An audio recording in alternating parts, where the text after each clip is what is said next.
তাআলা রাসূলকে আল্লাহ তাআলা দুনিয়াতে যত রসুল ও নবী পাঠিয়েছেন, শত রসুলকে দুনিয়ার বুকে পাঠিয়েছেন, তাদের ও তাদের জাতির ওপর তিনি অনুগ্রহ করেছেন। এভাবে যুগে যুগে আল্লাহ তাআলা যত রসুলকে দুনিয়ার বুকে পাঠিয়েছেন, তাদের ও তাদের জাতির ওপর তিনি অনুগ্রহ করেছেন তাদেরকে পাঠানোর মাধ্যমে। এরপরে ২ নম্বর হচ্ছে শান্তি। সেটা হচ্ছে নবী রাসূলদের সাথে যাদের অনুসারীদের ওপর আল্লাহর অনুগ্রহ অফুরান, অর্থাৎ নবী রাসূলদের সাথে সাথে তাদের অনুসারী যারা, তাদের উপরও আল্লাহর অনুগ্রহ ছিল অফুরন্ত।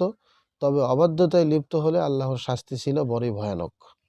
এবং ৩ নম্বর হচ্ছে অনুগ্রহের কৃতজ্ঞতাবোধ। আল্লাহর এই অনুগ্রহের ওপর কৃতজ্ঞতা আদায় করা জরুরি।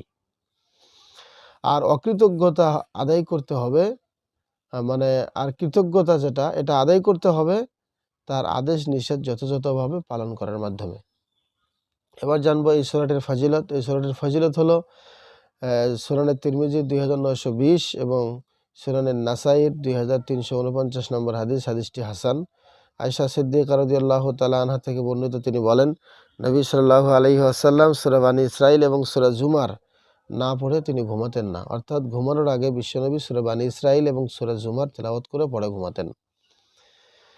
কজ অ্যান্ড ইফেক্ট হলো এই সূরা চরম বিলাসিতার ক্ষতির ব্যাপারে সবাইকে সতর্ক করতে হবে, তাহলে সমাজ ধ্বংসের হাত থেকে রক্ষা পাবে। অর্থাৎ একটা সমাজ ধ্বংস হওয়ার অন্যতম একটা হাতিয়ার হলো অলসতা করা, আলসেমি করা।